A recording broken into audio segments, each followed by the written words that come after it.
I am going to be talking about 10 things I do not like about the Samsung Galaxy A35. So coming up at number 1 would be its cost. This device goes for about $400. And considering what we have in the market today in the mid-range space for about the same price range, I don't think it would be even in my top 5 devices to pick. So with that said, I feel like it should have been way less. I'd say $300 to $350 would have been appropriate for it. The second thing would be its packaging, and this comes to mind because of the fact that we just spoke about its cost. I mean, like I said, for $400, this device comes with just the device and a charging cable in the box, as compared to some of its competition that comes with a lot more in the box, including some free earbuds on one occasion.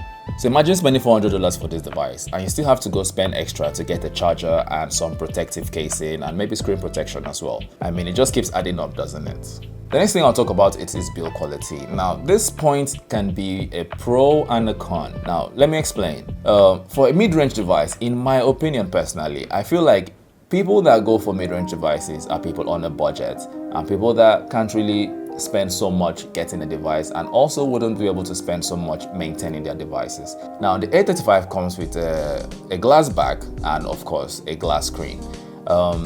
This is a problem. Now, why am I saying it's a problem? Everyone knows Samsung screens to be freaking expensive. The cost of replacement would be quite overwhelming for someone in the mid-range space. So in this particular example, I would say this is a negative for me. At the very least, a plastic back would have worked just fine. I mean, we have materials now that are plastic but look just like glass. That would have fitted perfectly in my opinion. And that takes me to the next point, which is its size. Now, this might be cool for gaming and, consuming media and all of that, but it's quite full in the hand. Like, it is massive.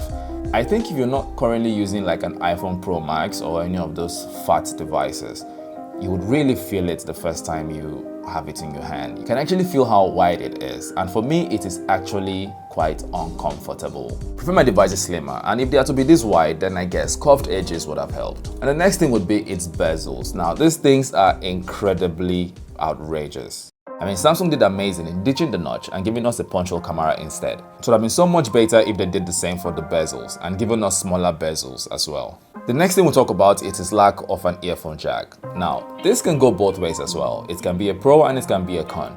The reason I would say it's a con is, just like I explained earlier, for a mid-range device, most people in this category tend to have plugged-in earphones. A lot already have this lying around in their houses. So if you're getting this device, it means you either have to get a dongle to convert from Type-C to your 3.5mm headphone jack, or you get a Type-C earphone altogether. But whatever the situation, you have to get another earphone. So it's all about perspective for me in this particular situation. But I'm going to say, with this understanding, this is a con for me.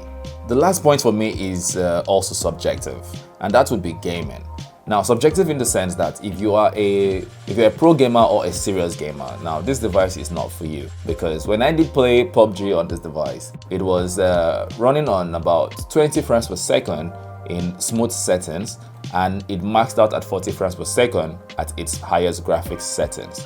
So yeah, if you are looking to game a lot with your smartphone, then definitely this is not the one for you.